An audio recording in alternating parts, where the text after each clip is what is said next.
Well, I was born in Arkansas and basically grew up in Memphis. And, I met Dickie Lee when I was in college. And he was the first human being I met that wrote songs. And I thought that's pretty cool. And so we got to be buddies. And I sang in his band for a good while. And we got ourselves on Sun Records. The engineer producer there was Jack Clement, and so the three of us became buddies and still are. And at some point before I got out of college, Jack took a job. He had a little studio in Memphis, but he took a job as Chet's assistant up here and decided he wanted to sign me to RCA. So we made some trips up here, and then he decided to move to Beaumont, Texas, and go into build a studio in partnership with Bill Hall. And so after I got my military service squared away, I went down there, and by then was thoroughly bitten with the music business, and spent a couple of years there.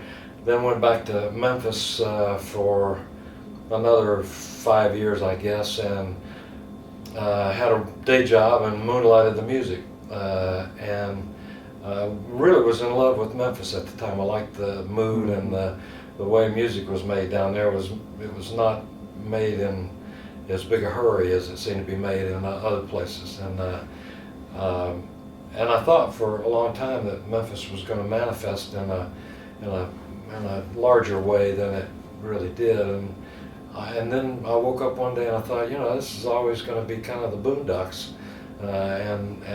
Meanwhile, Jack had moved to Nashville, and I got in touch with him and came up to visit. And within a month, I'd left my day job and was commuting up here until I could move the family. And I had been writing and had been doing some producing in Memphis, and moved here to really focus on writing, and signed with his company. And I had been in and out of Nashville a lot and always liked it, and knew a few people up here. And when I came to visit Jack, when I woke up feeling like I needed a change and came to visit him, we went to a couple of parties while I was here that weekend, and there were other songwriters, and they were saying, "You gotta come up here, man, this is a great town for writers." And that was the attitude I was looking for, and I was not finding that in Memphis at that time. And so it just felt right to me, and I've always felt like this town was rich with talent. It's just an amazing magnet for talent, and I've been here since 1970. That's 38 years, and I'm still amazed at the talent that passes through this town. And so that's how I got here.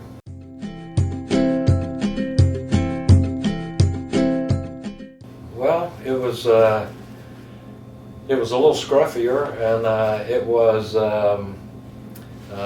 in an era when BMI and ASCAP didn't honor the co-writing thing. If you were BMI, you couldn't co-write with an ASCAP writer, and the publishers discouraged co-writing unless it was with someone who was in the same company.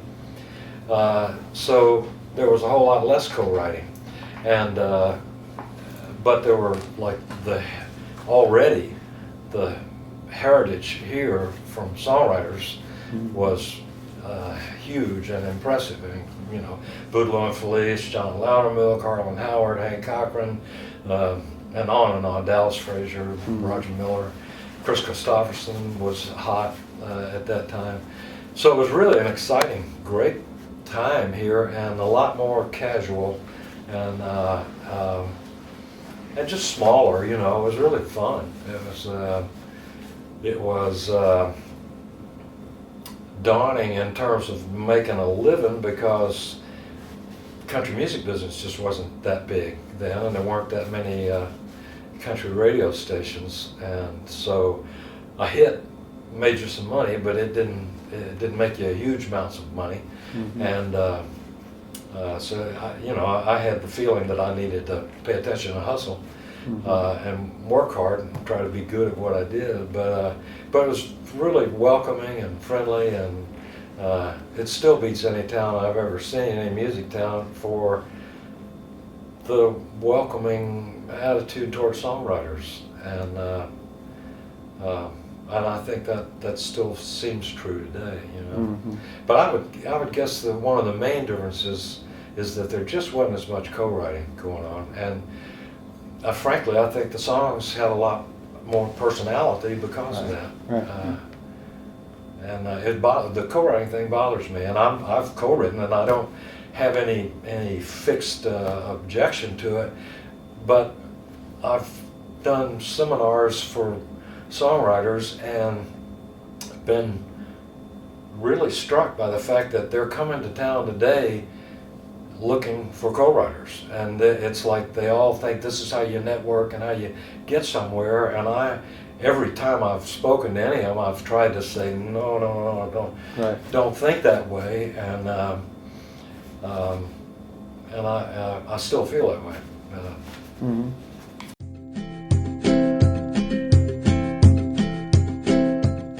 For me, most often I think the music has come first. Now and then I'd get a title or an idea and work that way, but Dreaming My Dreams, for instance, was a song. I had the melody first, and I really liked it, and when I would have a melody I liked, I would just kind of nurse it and not get in a hurry with it. And I had that melody, but I'd actually forgotten that I had it stored on a cassette. And one day, as a result of some things that were happening in my life, I sat down and the first verse and chorus just fell out to that melody, which I hadn't remembered that I had filed it, but I guess it was stewing in my head. And then the second verse I wrote about a month later, because I didn't want to get in a hurry with it, and when I finished it, I realized the second verse was my reaction to the first verse. The first verse says, "I hope I won't be that wrong anymore," and the second verse says, "But I won't let it change me. I'm still gonna believe in love." And so, but I guess for me, oftentimes the music seemed to come first. And as far as my mental state, I don't know. I just wanted to write songs that other people wanted to sing, and that was always. And I had some experiences getting to see artists at work in studios, and I realized that great artists couldn't sing just anything.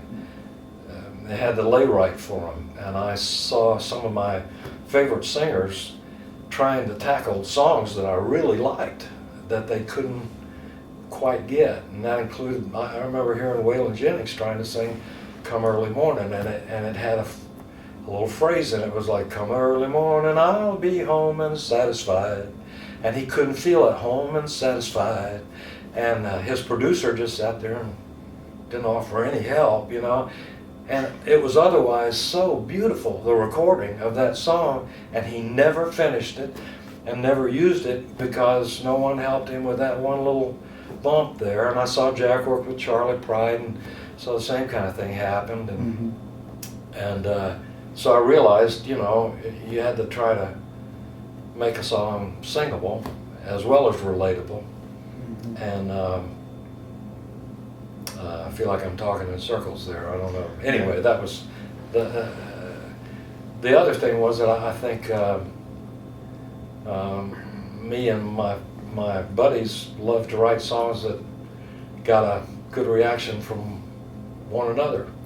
So it was fun to write a song that you felt good about and go bounce it off with your friends. And if you got a really good reaction, then you felt like you had something and you might want to pitch it, you know.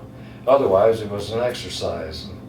And for me, I had one really good role model, writing model, and that was Jack Clement, who was always one of my favorite writers. And I always wanted to write a song that would, you know, I mean, I was always hopeful when I wrote a new song that it would get a good reaction from him. And he was a tough audience, you know.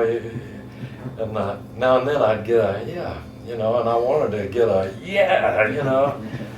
So that was good too. It was kind of a spur to try to measure up in some way that would get a yeah out of him.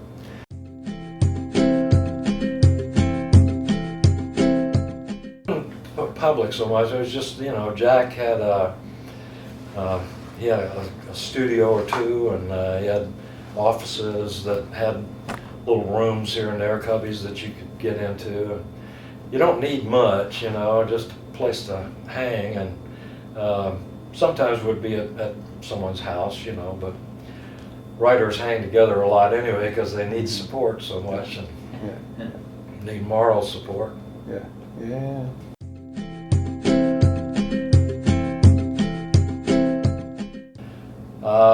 I have, you know, I have a few. I think Dream of My Dreams with You is one of my favorites.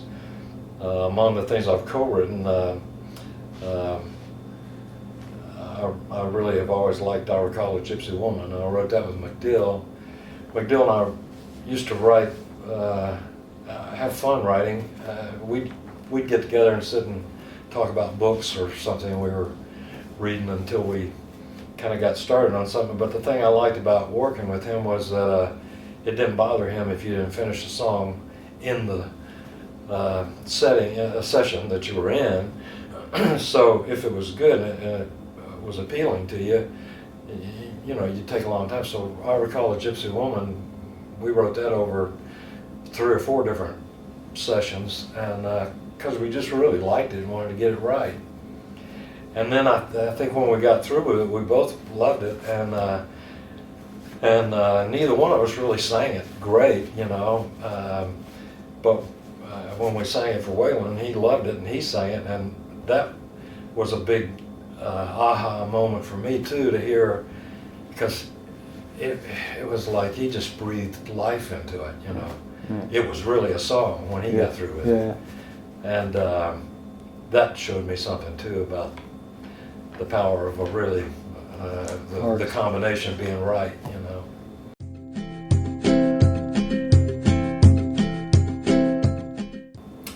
I guess the first big hit I had was a song called I Saw Linda Yesterday that Dickie Lee and I wrote. And it was a top 10 pop record. And the next big one I guess was 5 O'Clock World, which was a big. I was working for First National Bank in Memphis at the time when I wrote that. I would leave my desk every week and go down to the newsstand and buy a billboard to see how my record was doing.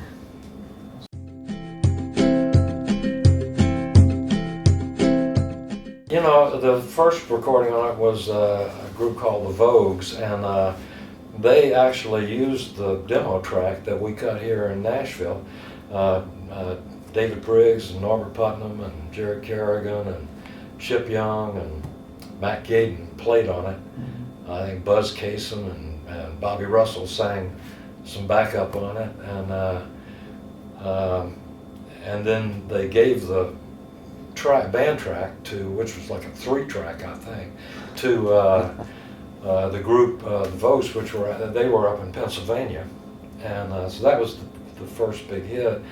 And Hal just knew the song and had sung it performing in clubs, and surprised me. He and Rooney did, Jim Rooney, when we were working on that first album, he wanted to cut that song. I don't know if I thought it'd be all right, and I said, well, yeah.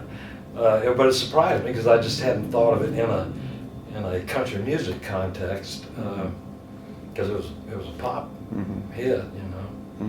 And but that's how that came about. I loved what he did with it. You know, it's a different feel from the record. That's another. That 5 O'Clock World was another song where I had the melody for quite a while before I came home from work one day and the words started falling out. You know.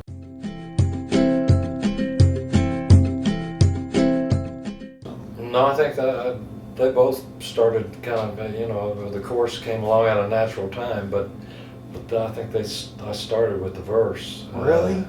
Yeah, but I had the whole melody before I got a lyric started, and I was just kind of, you know, chewing on it, and like I say, I came home from work in the right mood one day and feeling assertive, and the words just started coming. But then the little yodel lick, when that came to me, that's when I thought I might have a hit, and I don't know why, I liked it, and it felt complete when that happened.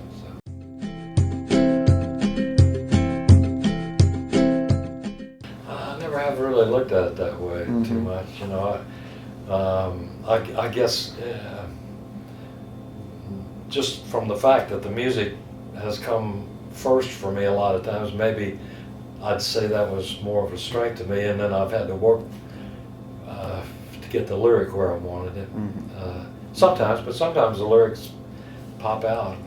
Ready for the Times to Get Better is one of those songs that just like, I had been sitting at a piano, which I usually don't write at a piano, but a friend of mine was out of town and asked me to come by and water the plants, and they had a piano there, and I had been sitting for about an hour at the piano, largely disgusting myself, and it was, you know, just working through the normal dumbness, and got up to leave and took about 2 steps, and that song just hit me, and I knew exactly. I had a dissonance, like a ninth, and I heard that in my head, sat down at the piano, went right to it, and that song just, you know, started coming out, and it was how I felt at the time, and but I don't know where the song came from, you know, just.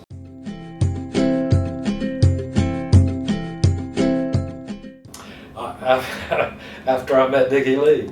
Really? You know, I mean, it's like, say, I was a freshman in college, and I had melodies in my head, you know, and you know, I had vague thoughts about writing, but I really thought you had to be musically schooled beyond what I was, and so I didn't really. I guess I just never thought I had permission.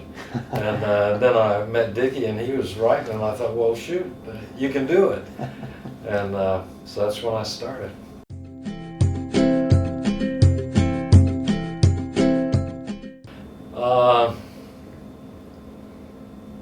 Well, no, but I do remember the thrill of being at a service station and hearing a guy at another pump whistling Catfish John, and thinking what a cool thing that was, you know.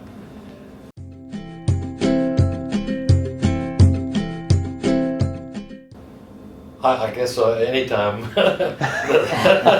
that you get a good response, you kind of feel that.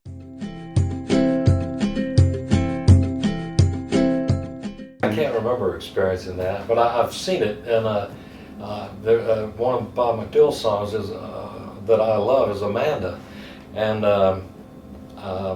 you know, I was sort of running Jack Clement's company, had hired Don Williams to write for the company, but also to kind of work in the publishing section, and I went in one day, and Don was back in the tape room at a long table with his guitar sitting there playing a song, and I stopped and listened, and he got through, and I said, "Who wrote that song?" And he said, "McDill." And I said, "Why haven't I heard it?"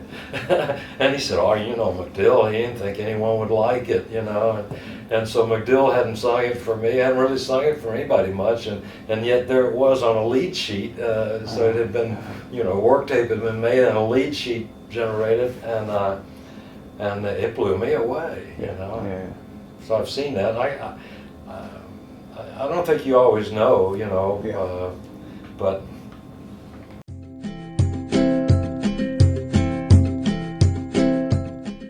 I don't know, that's something you could probably talk about a long time, but there's so many elements. I mean, the relatability, the how hooky it is, or how much you know, how easily you remember it, or that kind of thing. But I don't know, in my experience, of course, I've listened to billions of songs because that's the only way you can do it in real time, to find great material. And after a while of doing that, it's like, I'm sure you experience it. You hear something that stands way up here, and it's like it's painted in chartreuse with spotlights on it or something. You can't miss it. And a lot of the songs I've had the most success with as a producer have most of them have been like that. But again, as you were saying, it's so subjective. So I've had the experience time and again of hearing a song that I really liked and maybe not being able to use it right at that time, and 2-3 years later, after it's been pitched everywhere, finding it was still there, available, and have been able to go in and cut it and have a good record with it. And that's an interesting syndrome too, you know. Don't Make My Brown Eyes Blue, I had a Richard Lee came to town with a song called I'll Get Over You, and I loved it, and cut it on Crystal Gale, and it was her first #1 record. And about a year later, Richard's landlord was a girl named Sandy Mason, and she was nagging me about coming out to see Richard because he was a little down, nothing much was happening, you know. And about the third time she asked me, I said, okay, you know, and went out and sat on the floor of an afternoon and was visiting with Richard, and he sang me several songs, and then he mentioned a song that he had written that the publishing company was going to pitch to Shirley Bassey in Europe, and I vaguely knew who she was, and but they weren't thinking about pitching it around here. And I said, well, sing it, and he sang me Don't Break My Brown Eyes Blue. And I said, Shirley Bassey my ass, I want that song. And you know, it's amazing sometimes how these little, I mean, these major jewels are just there and not really being picked up on. I mean, I had sent Richard to several publishers when he had I'll Get Over You, with a real good demo of I'll Get Over You, and they would listen part the way through and hit fast forward and turn him down as I was trying to help him find a publishing deal, you know. So it's one man's food is another man's poison, or vice versa, I guess.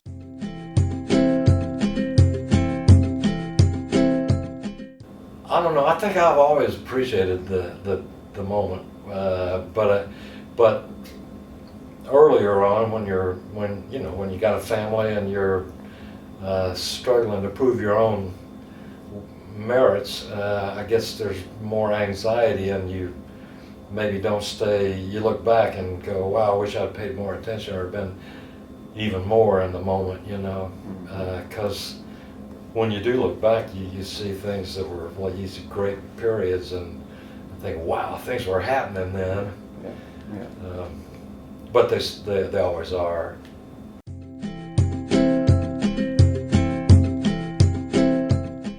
Well, I've always told young singers and writers that what we need most is their uniqueness. And I've said again and again, we're all so many snowflakes. We're each of us humans, but we're not alike. We are each of us unique and different. And what you need to learn to do is to know the difference between something that's good and something that's not so good. And then you need to approach things your own unique way, and don't let this industry tell you how it needs to be done or how it needs to come forth. Be as good or as bad or whatever as you can be, but be your own voice and your own unique self, because that's what we need. So I've said that to virtually everybody I've ever worked with, or anyone that's ever asked me for advice, because that's what's precious. And the first work Garth Brooks and I did together, he was singing one song, and it was not sounding like him to me, And he said, well, I'm trying to give a little of that George Strait thing. And I gave him the same talk. I said, you know, we've already got a George Strait. We don't need another one. What I'm trying to do is find the best Garth Brooks that we can find. And as you know, so much about this business conspires to try to make people conform or make people think like other people, and that's just a major no-no. That's a major sin. Mm-hmm. If you want to be successful, learn to polish what's really good and strong and unique about you and the way you see things. So I've known writers who were virtually tone deaf, who had the poet's eye and managed to get great music out of themselves because they found their strengths, you know. I just don't think you can emphasize that too much. People pitch songs or say, put out their requests for songs, say, a la so-and-so, you know, looking for some up-tempo, positive songs, a la, and compare it to someone else, and that makes me crazy when I see it. It's like, you know, what is that about?